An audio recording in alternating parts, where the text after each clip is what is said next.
날짐승인 두루미를 알면 비록 짐승이지만 참 감동과 도전을 받을 수밖에 없습니다. 두루미는 몽골 초원에 살다가 추워지면 따뜻한 남쪽 나라 목적지로 이동을 합니다. 문제는 그 중간에 해발 8,000m의 히말라야 산맥이 버티고 있다는 것입니다. 말만 들어도 숨이 막히는 그 히말라야 산맥을 넘어야 하는 것입니다. 히말라야 산맥은 영하 50도의 혹한, 산소는 희박하고 강풍과 눈보라, 난기류가 사정없이 휘몰아치는 상상 초월의 험난한 날씨를 가지고 있습니다. 그리고 몽골 초원에서 히말라야 산맥을 넘어서 따뜻한 지방 목적지까지 가기 위해서는 1만 킬로 이상을 날아가야 한다는 것입니다. 그 목적지에 가기 위해서 두루미들은 히말라야 산맥을 넘는다는 것입니다. 엄청난 노력 없이는 결코 히말라야를 넘을 수가 없다는 것입니다. 이 두루미들은 히말라야를 넘기 위해서 이렇게 준비하고 노력한다는 것입니다. 첫 번째, 과감한 선택. 두루미들은 더 높이, 더 멀리 날기 위해 먹이를 바꾼다는 것입니다. 풀이나 과일 위주의 식단을 곤충 위주의 식단으로 바꾸어 버린다는 것입니다. 두 번째, 목적을 이루기 위한 진화. 희박한 산소를 견뎌내기 위해서 공기 주머니를 하나 더 갖추도록 진화했다는 것입니다. 세 번째, 철저한 정신력과 준비성. 무슨 일이 있어도 목적지까지 가야 한다는 처절한 정신력과 준비성이 뛰어나다는 것입니다. 이것은 죽느냐 사느냐의 절박한 문제이기 때문이라는 것입니다.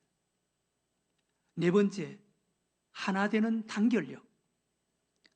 수십 마리가 V자 대형으로 나는 거예요. 날면서 앞에서 끄는 기러기가 가장 어려운데 서로 위치를 바꿔가면서 끼룩끼룩 하면서 서로를 격려해 주면서 그 1만 킬로가 되는 그 목적지로 날아간다는 것입니다. 두루미들이 목적지에 가기 위해서 이런 처절한 노력으로 히말라야를 넘고 목적지까지 간다는 것입니다. 목적지에 가기 위해서 이토록 애를 쓰는 모습은 짐승이지만, 비록 미물인 날짐승이지만 우리들에게 큰 도전과 감동을 주고 있습니다. 교회 여러분, 오늘 우리가 읽은 말씀을 한번 보세요. 주인이 포도원에 무화과 나무를 심었다 그랬습니다. 오늘 우리가 읽은 말씀 누가복음 13장 6절에 이에 비유로 말씀하시되 한 사람이 포도원에 무화과 나무를 심은 것이 있더니 와서 그 열매를 구하였으나 얻지 못한지라. 주인이 포도원에 무화과 나무를 심었습니다. 포도원은 포도를 따기 위해서 포도나무를 심고 가꾸는 밭이 아닙니까? 그런데 그 포도원의 한쪽에 무화과 나무를 심었습니다. 무화과는 이름 그대로 꽃이 없는 나무입니다. 꽃을 목적으로 심은 것이 아닙니다. 무화과는 오직 열매를 따기 위해서 심는 것입니다. 주인이 무화과 나무, 포도원에 무화과 나무를 심었습니다. 이것을 볼 때 주인이 포도원에 무화과 나무를 심은 것은 분명한 의도와 목적을 가지고 심은 나무인 것입니다. 주인이 무화과 열매를 얻기 위해서 소중한 포도원에 몇 그루의 포도나무를 심지 않고 무화과 나무를 심었습니다. 주인이 특별한 의도와 목적을 가지고 무화과를 심은 것입니다. 그런데 주인이 와서 무화과 나무에 무화과 열매를 찾았지만 열매가 없었습니다. 주인이 얼마나 실망했겠어요.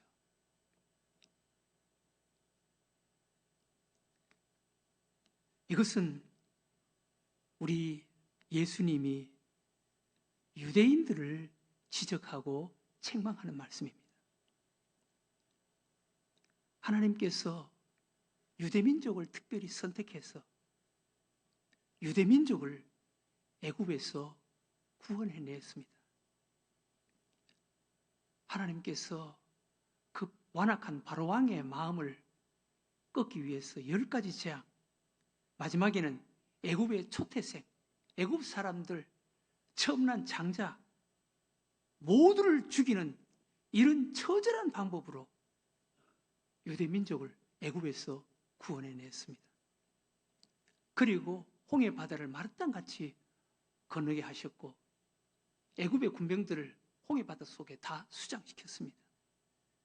이런 처절한 방법으로 하나님께서 유대민족을 애굽에서 구원해냈습니다. 그런데 예수님이 오셨을 때 유대민족들은 하나님의 의도, 하나님의 목적에 맞는 열매가 없는 사람들이었습니다. 이것은 예수님께서 구원받은 우리 하나님의 자녀들에게 주시는 말씀이시기도 합니다. 하나님께서 우리를 창조하시고 우리를 예수 그리스도의 그 십자가의 보혈의 피로 십자가의 구속의 대가로 우리를 죄에서 구원해 주셨습니다. 하나님께서 우리 인간을 지으시고 우리를 그 비참한 죄의 형벌과 저주 아래서 하나님의 아들의 십자가의 죽음의 대가로 우리를 구원하신 목적이 있습니다. 분명한 목적이 있을 거예요. 하나님께서 유대민족을 애굽에서 구원한 목적 몇 가지를 우리들에게 이렇게 소개합니다. 이사야 43장 7절에 내 이름으로 불려지는 모든 자 곧 내가 내 영광을 위하여 창조한 자를 오게 하라. 그를 내가 지었고 그를 내가 만들었느니라. 내 영광을 위하여 창조한 자, 구원한 자를 오게 하라. 이사야 43장 21절에 이 백성은 내가 나를 위하여 지었나니 나를 찬송하게 하려 함이라. 하나님께서 유대민족을 애굽에서 구원한 목적, 하나님께서 우리를 선택하시고 우리를 구원하신 목적, 그건 우리를 통해서 하나님 되심의 영광이 나타나고 우리를 통해서 하나님을 찬송하기 위해서라는 것입니다. 사랑하는 교회 여러분, 우리의 성품, 우리의 인격, 우리의 삶을 통해서 우리가 믿는 하나님의 이름이 높여져야 한다는 것입니다. 우리가 믿는 하나님의 영광을 받아야 한다는 것입니다. 우리가 우리를 구원하신 그 하나님을 찬송하는 자가 되어야 한다는 것입니다. 우리 예수님께서 우리들에게 가르쳐주신 주기도문 첫 번째 기도, 예수님께서 가르쳐주신 기도의 첫 번째가 이렇습니다. 마태복음 6장 9절에 그러므로 너희는 이렇게 기도하라. 하늘에 계신 우리 아버지여, 이름이 거룩히 여김을 받으시오며. 하늘에 계신 우리 아버지여, 아버지의 이름이 거룩히 여김을 받으시오며. 하나님의 이름이 나를 통해서 하나님의 이름이 높임을 받아주세요. 하나님의 이름이 찬양과 경배와 영광을 받아주세요. 하나님, 내 성품을 통해서, 내 인격을 통해서, 내 입술을 통해서, 내 삶을 통해서 내가 믿는 하나님의 이름이 높여지게 해주세요. 내가 믿는 하나님의 이름이 영광을 받게 해주세요. 이것을 놓고 기도하라는 거예요. 여러분, 우리의 생애와 삶을 통해서 내가 믿는 하나님이 찬양과 경배와 영광을 받아야 된다는 거예요. 네. 여러분, 다니엘을 한번 보세요. 다니엘은 그 젊은 나이에 포로로 붙잡혀간 자입니다. 그 젊은 나이에 포로로 잡혀갔다. 그러면 그 환경, 그 나라에 자기 자신을, 자기 인생을 던져버릴 수 있는 이런 사람이에요. 그런데 다니엘은 그렇게 살지 않았습니다. 다니엘은 기도하면서 자기 몸을 더럽히지 않으면서 자신을 통해서 하나님의 이름이 나타나고 드러나고 높여지기 위한 그런 삶을 살기 위해서 다니엘은 마음의 결심을 했습니다.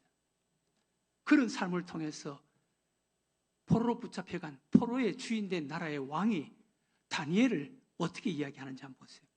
다니엘서 6장 25절 이하에 이에 다리오 왕이 온 땅에 있는 모든 백성과 나라들과 언어가 다른 모든 사람들에게 조서를 내려 이르되 원하건대 너희에게 큰 평강이 있을지어다. 내가 이제 조서를 내리노라. 내 나라 관할 아래에 있는 사람들은 다 다니엘의 하나님 앞에서 떨며 두려워할지니 그는 살아계시는 하나님이시요 영원히 변하지 않으실 이시며 그의 나라는 멸망하지 아니할 것이요 그의 권세는 무궁할 것이며 그는 구원도 하시며 건져내기도 하시며 하늘에서든지 땅에서든지 이적과 기사를 행하시는 이로서 다니엘을 구원하여 사자의 입에서 벗어나게 하셨음이라 하셨더라. 다니엘의 모습, 다니엘의 생애와 삶을 통해서 다니엘의 주인되는 나라의 왕이 다니엘이 믿는 하나님을 찬양하는 거예요. 다니엘이 믿는 하나님은 살아계신 하나님이시다. 다니엘이 믿는 하나님은 능력이 많으신 하나님이시다. 영원히 변하지 않으실 하나님이시고 그 나라는 멸망하지 아니할 것이요 그의 권세는 무궁할 것이며 그는 구원도 하시며 건져내시기도 하시며 하늘에서든지 땅에서든지 이적과 기사를 행하시는 이로서 다니엘을 구원하여 사자의 입에서 벗어나게 하셨음이라 하셨더라.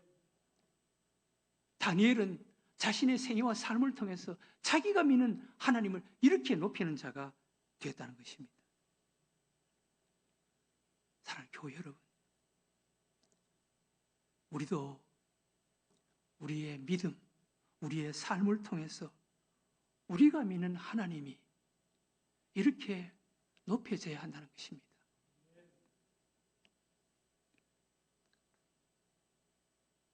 하나님께서 우리를 왜 구원하셨겠습니까?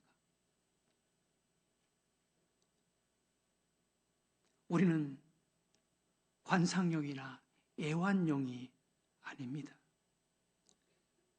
꽃을 피우기 위해서 태어난 것도 아니고 꽃을 피우기 위해서 하나님께서 우리를 구원하신 것도 아닙니다. 누구에게 보이기 위해서 태어난 것도, 누구에게 보이기 위해서 우리를 구원하신 것도 아닙니다. 하나님께서 우리를 구원하신 것은 열매를 맺기 위해서, 우리가 이 땅에 태어났고 열매를 맺게 하기 위해서 하나님께서 우리를 부르시고 구원하셨다는 것입니다. 우리의 삶을 통해서 아름다움도 중요합니다. 그러나 아름다움이 목적이 되면 안 되는 거예요.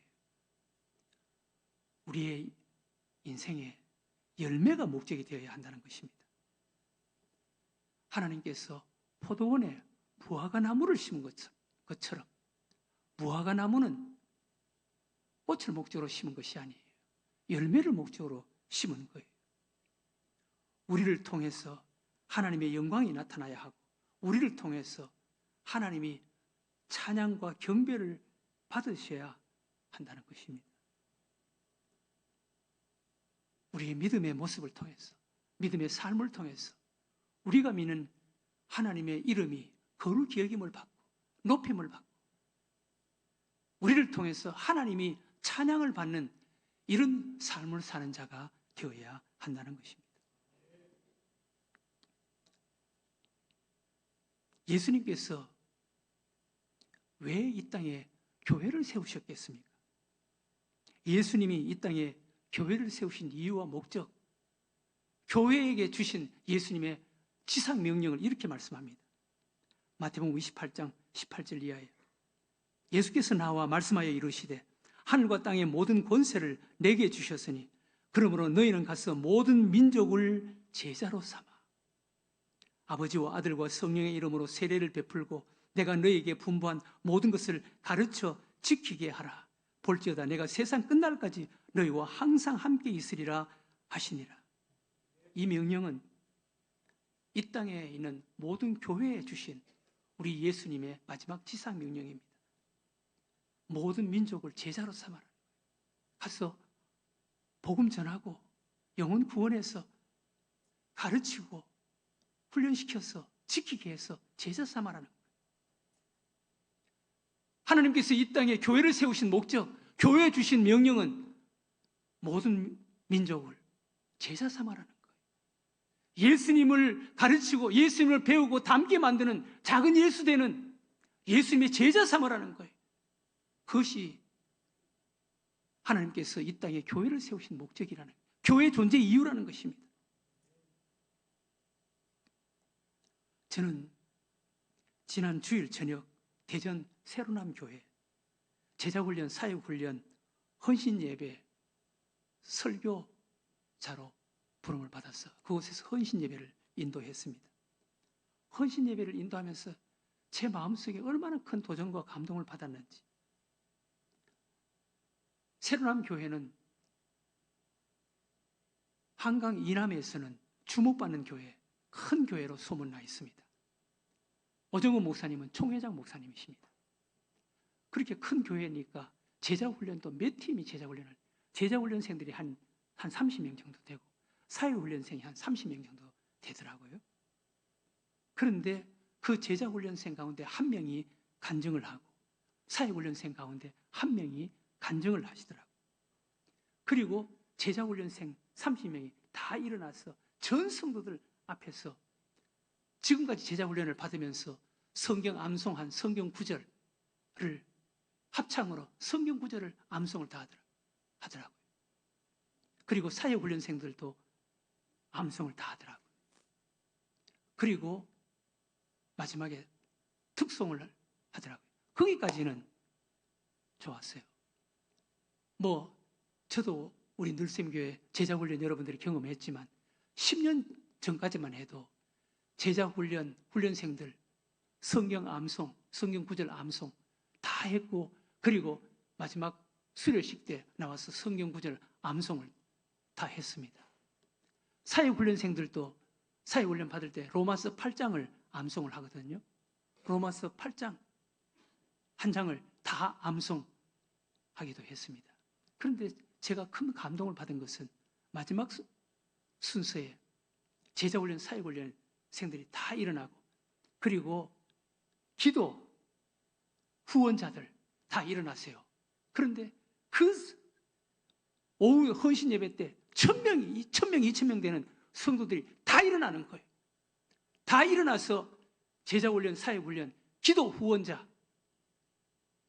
한 사람 앞에 20-30명이 되는 기도 후원 다 일어나서 자기의 기도 후원자, 제자훈련을 받고 사회훈련을 받는 그 훈련생들에게 손을 들고 그 수천 명이 기도훈련, 제자훈련, 사회훈련을 받는 훈련생들에게 자기 기도 후원자에게 손을 들고 기도하는 거예요.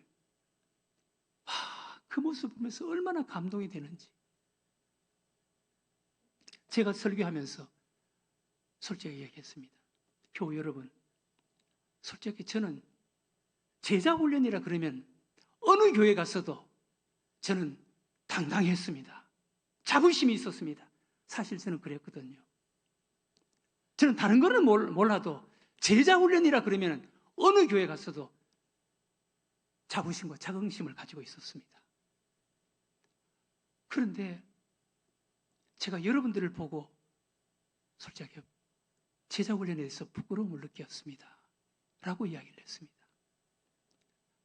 다른 것은 다 우리도 저 정도 제자훈련을 하지 라는 그런 자부심이 있었는데 전 성도들이 기도 후원자, 자기 제자훈련, 사회훈련, 기도 후원자에게 손을 들고 그 수천 명이 손을 들고 기도하는 그 모습을 보면서 얼마나 감동이 되는지 제가 내가 조금만 젊으면 나도 저렇게 제자훈련을 했었으면 하는 그런 생각이 들더라고요. 그 순간 솔직히 제 마음속에 이런 기도가 나왔습니다. 하나님, 저는 곧 원로 목사로 은퇴합니다.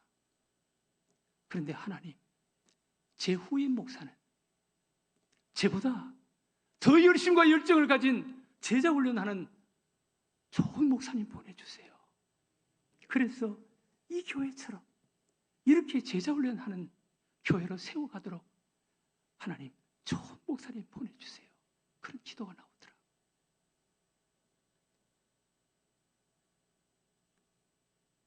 어쩌면 저는 오늘 책망을 받는 포도원 지기인지도 모릅니다. 주인이 3년이나 찾아왔지만 무화과 나무에 무화과 열매가 맺지 못했습니다. 여러분, 열매를 맺지 못하는 것은 무화과 나무의 문제입니까? 아니면 포도원 농부의 문제입니까? 포도원 농부의 문제 아니에요. 그래서 포도원 농부가 한 번만 용서해 주세요. 제가 물을 주고 가꾸겠습니다. 올 한 해 열매를 맺도록 하겠습니다.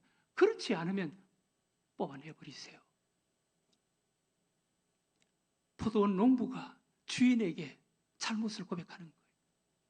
그 여러분, 교회가 문제가 있다면 교인들이 잘못이겠습니까? 아니면 포도원 농부인 담임 목사가 문제겠습니까? 담임 목사가 문제인 거예요. 담임 목사가 게으른 거예요. 담임 목사가 기도하지 못한 거예요.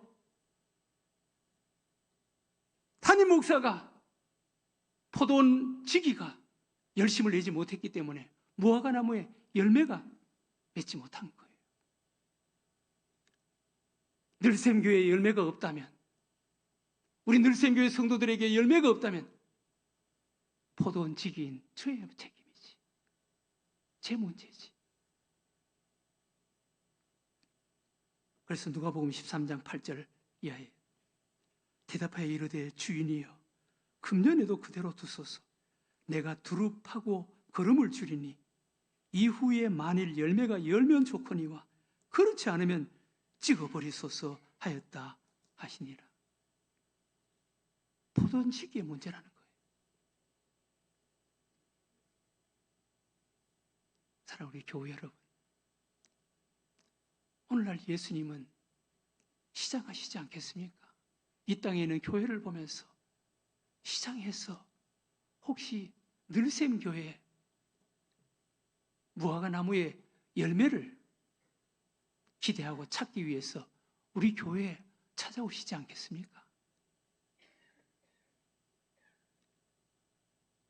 혹시 오늘날 현대 그리스도인들, 예수님을 믿는 그리스도인들, 그들을 보면서 예수님이 시장하셔서 혹시 여러분들에게 찾아가신다면 여러분들은 예수님께 내놓을 열매가 있겠습니까?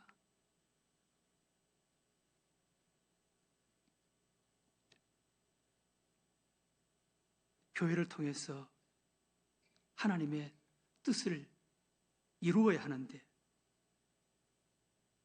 이 땅에 있는 교회들을 보시면서 우리 예수님께서 시장에 하시지 않겠습니까? 그래서 안타까운 마음으로 교회를 찾으시는 중에 우리 늘샘 교회를 찾는다면 만족할 만한 열매를 드릴 수가 있겠습니까?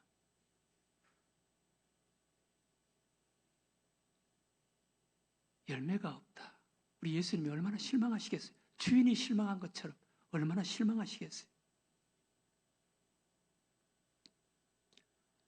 우리는 열매 맺는 자, 예수님이 나를 찾아오셨을 때 열매를 내놓을 수 있는 열매 맺는 분명한 목적을 가지고 신앙생활을 하는 자가 되어야 하는 것입니다.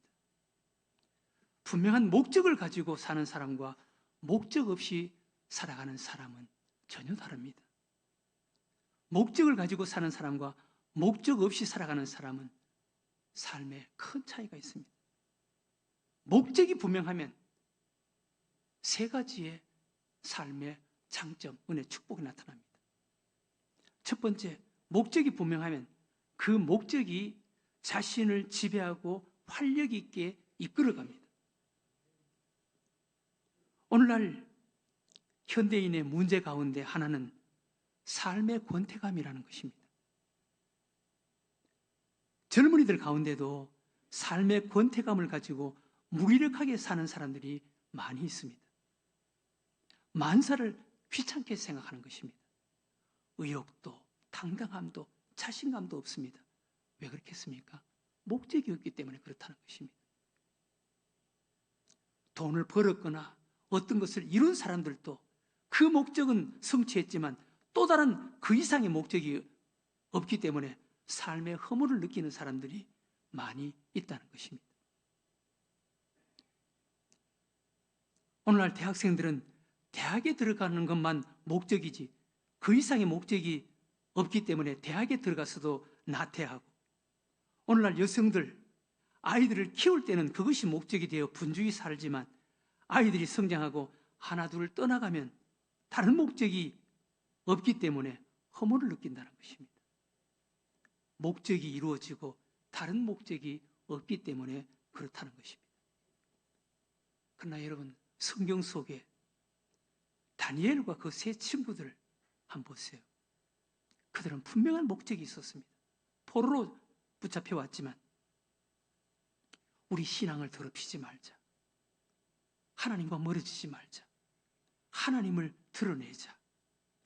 그들은 그 목적의 뜻을 정했습니다. 그 목적이 그들의 인생을 지배했습니다. 그 목적이 그들의 인생을 끌어갔습니다. 그래서 젊은 포로로 잡혀간 자들이었지만 그들은 감정이나 또 환경이 자신을 지배하게 허용하지 않았습니다. 거룩한 목적이 자신을 지배하게 했습니다. 그래서 그 목적이 수많은 어려움과 시험을 이기고 승리하게 만들어준 것입니다. 마침내 포로로 잡혀간 자들이 국무총리가 되는 그 자리에 오르게 되는 것을 볼 수가 있습니다. 분명한 목적, 거룩한 목적이 있으면 그 목적이 자기를 지배하고 끌어간다는 것입니다. 두 번째, 목적이 분명한 삶은 보람과 기쁨이 생깁니다. 바울은 빌립보서 1장 18절에 그러면 무엇이냐? 그 지뢰로 하나 참으로 하나 전파되는 것은 그리스도니 이로써 나는 기뻐하고 또한 기뻐하리라. 사도 바울의 인생의 목적은 예수 그리스도의 복음이 전해지는 것입니다.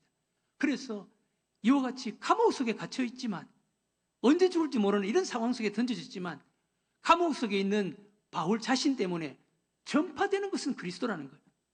예수 그리스도의 복음이 더 힘있게, 더 효과적으로, 더 많은 사람들에게 전해진다는 것입니다. 그래서 사도 바울은 자기는 감옥 안에서도 이렇게 기뻐하고 기뻐한다는 것입니다. 사실 감옥 안에 무슨 기쁨이 있겠습니까?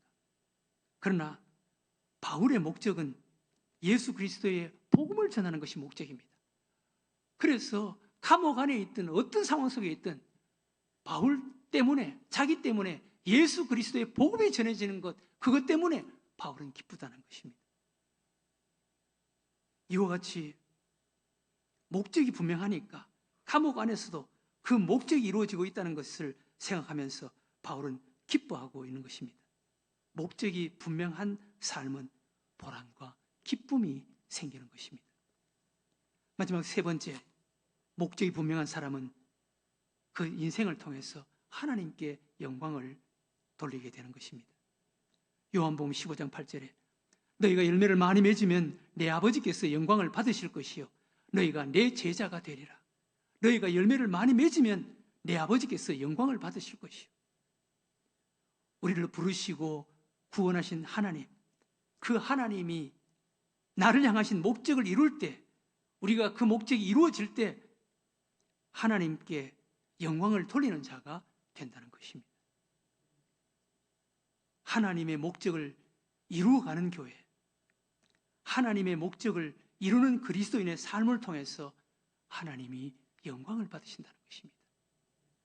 우리 늘샘교회, 예수님께서 이 땅에 교회를 세우신 목적에 분명한, 그리고 그 목적을 이루어 나가는 교회가 될 때 우리 교회를 통해서 하나님이 영광을 받으신다는 것입니다.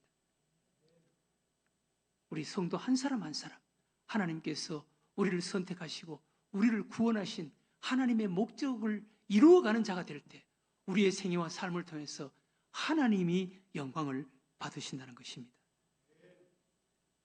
이 삶에 진정한 보람이 있고 행복이 있고 하나님의 은혜와 축복이 있는 것입니다. 사랑하는 교회 여러분, 하나님의 목적에 맞는 하루하루 한 해 한 해를 살아가야 하는 것입니다. 그 삶에 진정한 보람이 있고 하나님께 영광을 돌리게 된다는 것입니다. 이런 감동되는 글을 제가 읽었습니다. 지나간 10년은 올 한 해만 못하고 지나간 20년은 앞으로 다가올 2년만 못하며 지나간 60년은 남은 여생만 못하다. 모든 지나간 것들은 다가올 시간 앞에서 무릎을 꿇는다. 나이 50이 되어 보니 돌아보면 49년이 헛되었도다. 지나온 것을 생각해 보면 일순간이고 한때일 뿐이다. 오로지 의미 있는 것은 바로 지금이다. 어떻게 하루를 살아가야 할 것인가? 그것만이 뜻이 깊다. 매일매일 똑같은 하루를 살 것인가? 매일매일 새로운 하루를 살 것인가? 하루하루가 새롭다면 살아있는 생을 살아가고 있는 것이고 어제와 오늘이 같고 오늘이 내일과 같으면 그는 죽은 삶을 사는 것이다. 새로운 것을 배우고 새로운 곳에 가보고 새로운 사람을 만나고 새로운 것을 시작하고 그런 인생을 살아가야 한다. 하루하루 목적이 분명한 삶을 살아가야 한다. 사랑하는 교회 여러분, 우리는 하나님께서 특별한 의도와 목적을 가지고 포도원에 심겨진 무화과 나무는 아니겠습니까? 하나님은 그 열매를 보고 나무를 안다라고 말씀했습니다. 교회 여러분, 나무에 열매가 맺었다고 해서 다 따먹을 수 있는 열매는 아니에요. 물이 흐른다고 해서 다 마시는 물은 아니에요. 우리는 예수님이 찾으시는 열매, 예수님이 찾으시는 그런 아름다운 생수가 되어야 하는 것입니다. 예수님께서 오늘 무화과 나무의 열매를 찾듯이 우리를 찾으실 때, 우리 교회를 찾으실 때 예수님께 내어놓을 수 있는 열매 맺는 자로 살아가는 여러분들과 제가 되시기를 주의 이름으로 축원합니다.